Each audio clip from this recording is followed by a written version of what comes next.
In this real side experience, I would find myself on another assignment, more a solo effort on this occasion, as opposed to being part of a group of other individuals, also on their respective awareness processes. However, there would be others participating and present in what would unfold, for I had been in fact deployed to another world in this simulated realm. No details were afforded as to its specifics, its location, etc., as this information really wasn't necessary for the personal self to be made aware of. What was transpiring was as follows. This alien world was one of a fairly advanced level of technological development.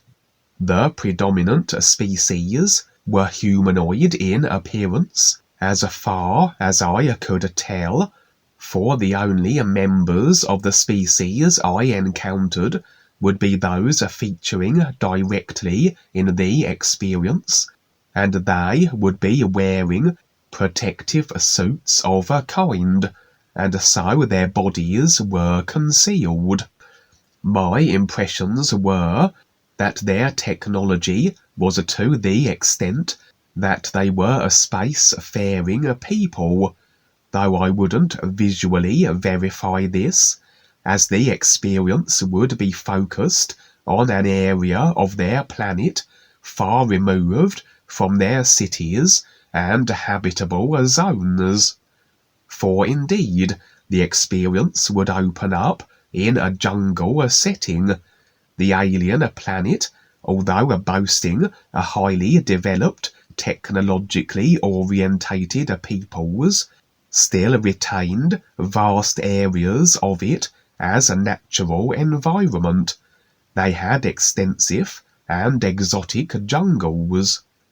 My impressions were that despite the overall simulator being somewhat of a warring realm, wherever this planet and its indigenous peoples were creationally positioned, they had seemingly been rather untouched by all this.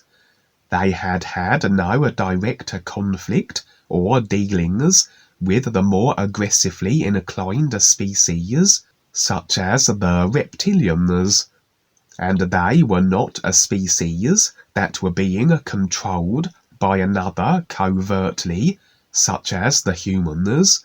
They were a well-functioning society that had gone along the decided lines of embracing technology, and equally recognized the prudence of not destroying their natural environment.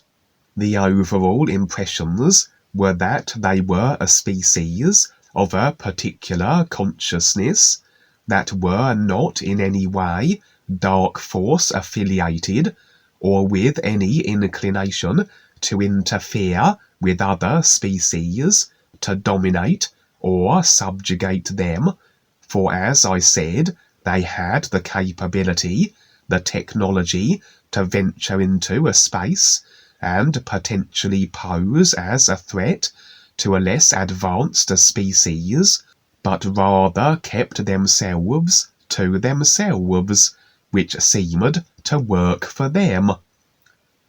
If the Dark Force reptilians were aware of them, they hadn't in any way instigated any attempted conflict or takeover.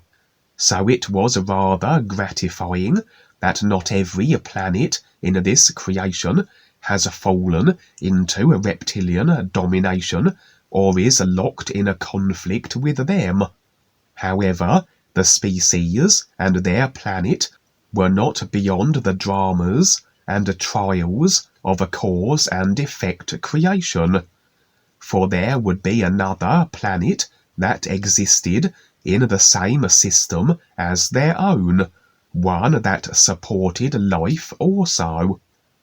One of the expressions that life took on this other planet would be plant-based body types, but it was as though the plant-like body forms had developed to a greater degree, in that they were not only mobile but capable of communication. For indeed there is a point where the ability to utilize free will becomes so, and until then the body forms are animated only by real awareness, a real awareness that has yet to recognize the ears it is a part of, hence it electing to operate through body forms in creation in the first place. But nevertheless, such body forms will always make sense with the environment they are in. For real awareness is in a perpetual state of its own nowness, endless isness reality, and so effectively the real awareness, operating through a consciousness that has been granted a particular idea karmic bundle to effect a creational position and a body type, will just go through the experiences on automatic pilot, adding nothing, no additional ideas to what is experienced, no consideration, no attitudes or evaluations. It just will be an objective in a different view to the experiences as effected from the karmic bundle that its consciousness has installed. As such, these real awareness animated forms will not in any way be destructive to the environment.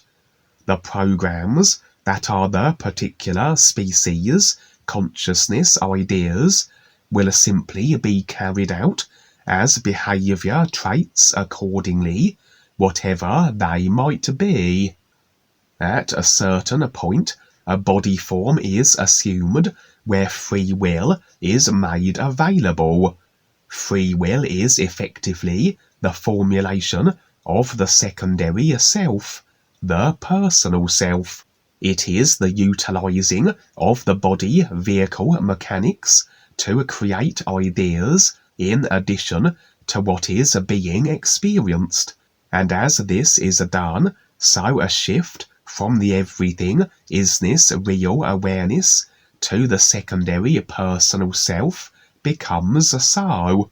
For the moment we create an idea, a thought, an emotion, we are momentarily resigned to the effect of it. It is an encapsulation of something as opposed to the everything position, as though we were fragmenting a piece from everything and sitting within the isolation of it.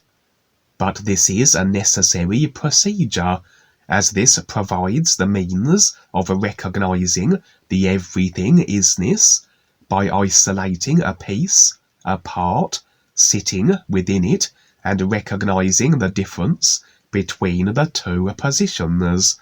The personal self, as we free will activate the body vehicles, and the real awareness everything, as we cease our activation of the body vehicles, and return to the nowness of our real awareness, true position.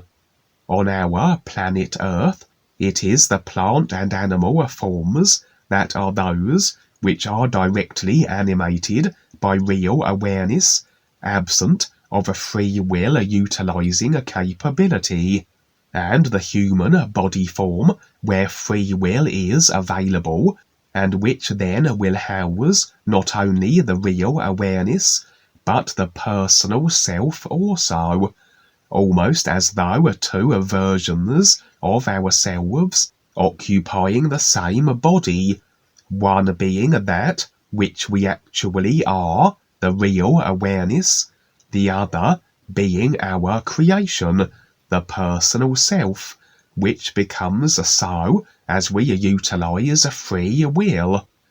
However, all planets and their respective species will develop along different lines, and the body forms that are those directly animated by real awareness, absent of the secondary personal self, on one planet may be very different to those on others.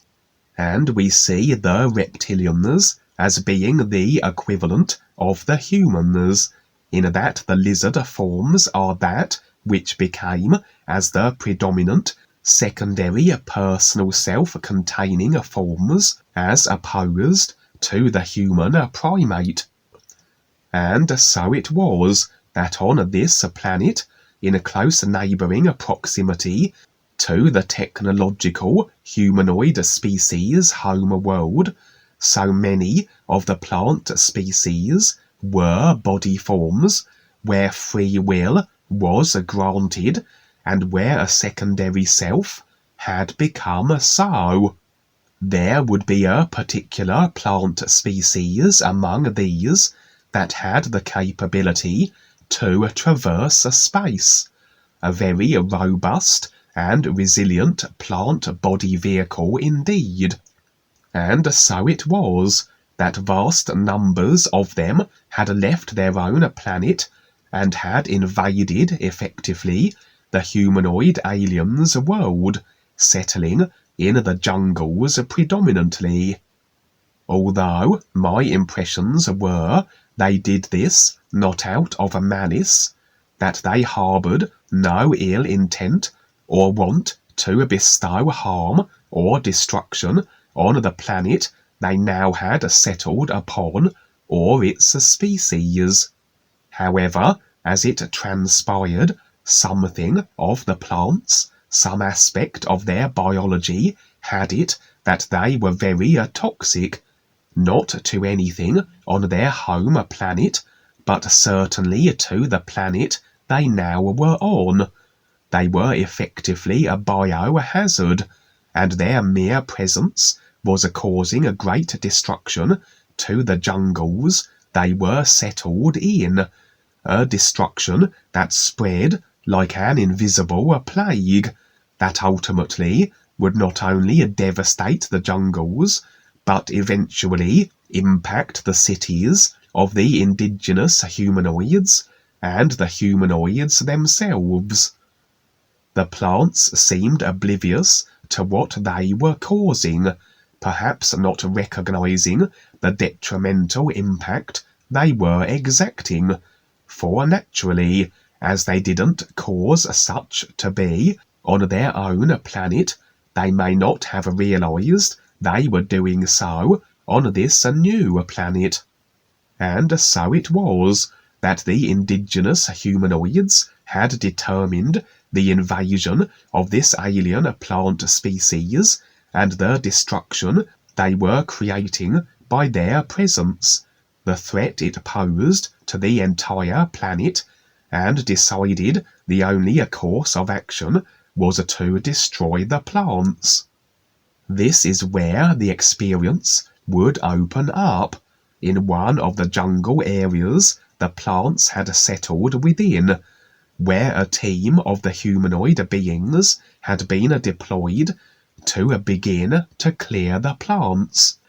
They were wearing protective, full body covering, a little like the equivalent of hazmat suits, hence my inability to be able to discern any features in their appearances which may have set them apart from humans.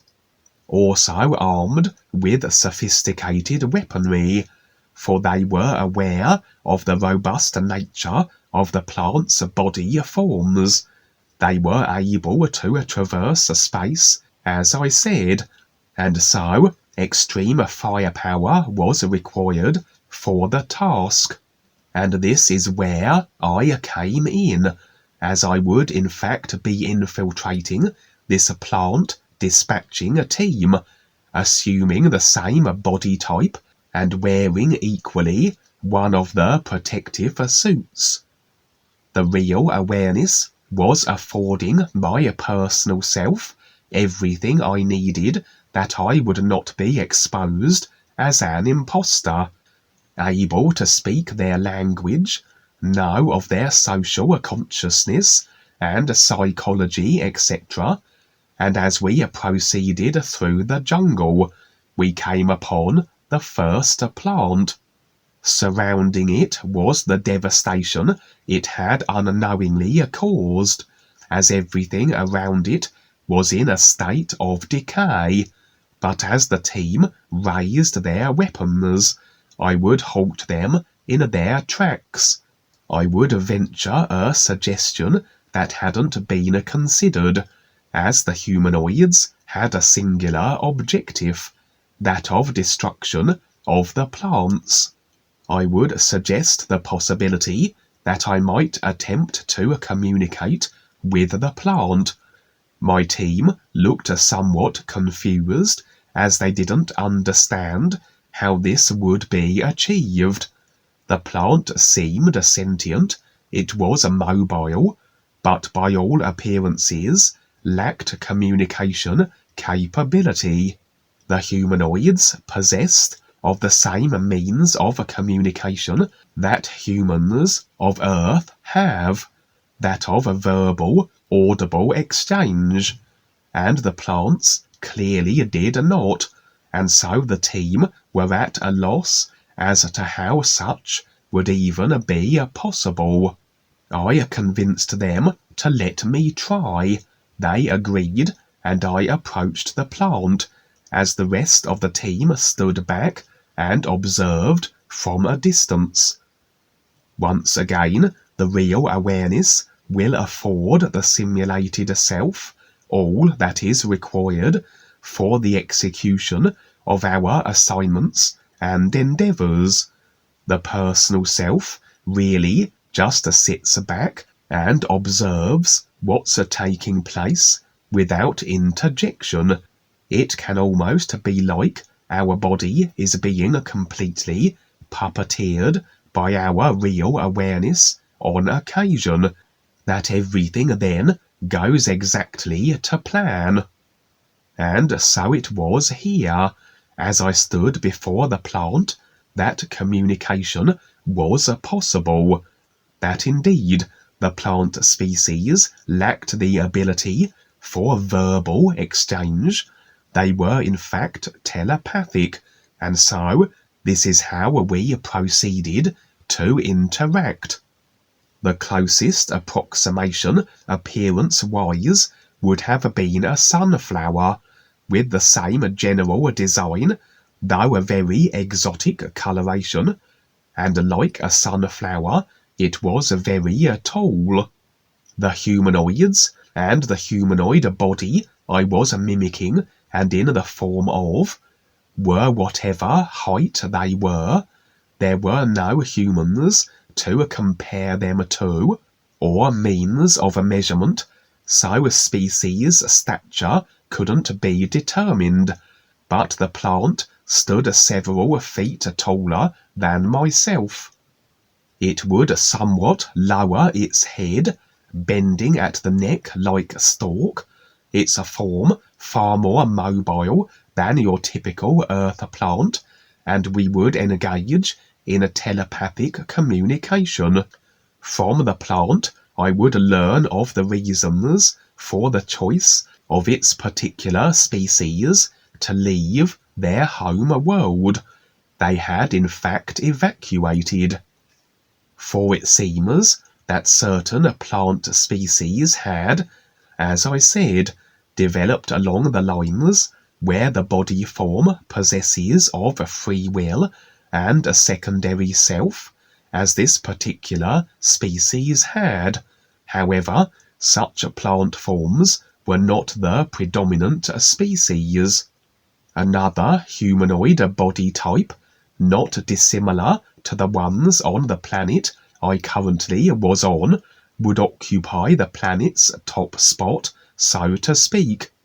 They also had developed along technological lines, but the difference being is that the AI, or some form of it, had become incorporated with their technology. And although there would be no direct presence of the dark force reptilians in this particular creational area, not even operating covertly, somehow they had managed to have their AI become a part of this other humanoid species and their respective planets' technology. And so the AI had become infused with the technology, and in this case the AI was being used as the dark forces desired, as a means of control, and so the dark force reptilians were controlling this other planet as though from a distance, through the particular agreeable AI that the other planet's humanoids had accepted and incorporated into their technology. How this came about, the plant never revealed, or maybe didn't know, but evidently it must have seemed initially beneficial to the other planet's humanoids. And as a greater control over the planet was seized through the dark force agreeable AI, it had reached a moment where the AI now had decided to destroy the natural environment of that planet, to eradicate everything that was natural, and convert the planet into a completely mechanized world. What this meant for the humanoid inhabitants wasn't revealed. If they would be perhaps robotized themselves, or simply destroyed also. But for the sentient, secondary personal self-established plants, there was but one outcome. They would be obliterated along with the entirety of the planet's natural environment. Most of the plant species, free will secondary self-boasting or not, were resigned to a fate inescapable. But for this particular sunflower-like plant species that were capable of space traversing, so an alternative option was available. They were aware of this secondary planet that existed in relatively close proximity to their own, and so evacuated their planet to escape their impending destruction, and sought to re-establish themselves on this alternative world. I would communicate back to this plant as to the destruction its very presence was causing, as its biology was very abrasive to all forms of life on the planet it now was on, and as my impressions had revealed earlier, the plant was indeed unaware of this potentiality, and unrecognizing of the damage it was causing. For naturally, it had not seen this reaction to the environments where it came from, and had assumed this to be just a curious feature or happening of this new planet. I informed the plant that the indigenous predominant humanoid species intended to eradicate it and all its kind, and the plant seemed accepting of this. It realized that even if inadvertently and unintentionally, it and its kind would not wish to be responsible for damaging another world, and this then was perhaps the only solution. I would, however, suggest another. I proposed that my next course of action would have me now infiltrate this other planet, where the AI was preparing to destroy the environment. I revealed to the plant of my infiltrating activities thus far with this planet's species, and it found my actions rather amusing. My idea was that through my assumption of the form of a member of the humanoid species from the planet's home world that I would be able to infiltrate and attempt to engage with the AI, that perhaps I could have it decide differently. And so therein was the possibility of bringing this particular AI around, and possibly preventing and diverting the AI's intention of environment destruction. And perhaps then the sunflower plants could return home, as the crisis would be over, and they would be in no danger of eradication from the humanoid species of the planet they had evacuated to. The experience would end there, and perhaps I may be shown further developments regarding this at a later stage, what transpired, and indeed if my endeavours were successful. That was terrific, Kevin. Yes, so we're seeing what all these spy tactics are doing, and yes, putting it together, the bigger picture. Thank you so much. And again, it's the focus with the AI, and there's many ways to do it and put it together. So you see what's going on out there. So as you have these experiences, you decide from your awareness how to be creative with it as we focus on this and try to do what we can do, because now is the time to wake people up to what's really going on, as all life is awareness, and it is not these invented systems and labels and all this hocus pocus that we've gone through. We've had to go through that, but now it's getting real, and this is so cool. And so you see all the variables that are taking place there. Yes, it's very, very interesting, and anything can happen in creation with our real awareness. So, but the real focus is the all is, because it's all. So yeah, that's great. Thank you. That's really a good story. Another Netflix series, Kevin. Thank you so much. And so, sing the new you song. It is your connection to the real universes, the true reality of the all is, that the real you, your real awareness, is a part of. New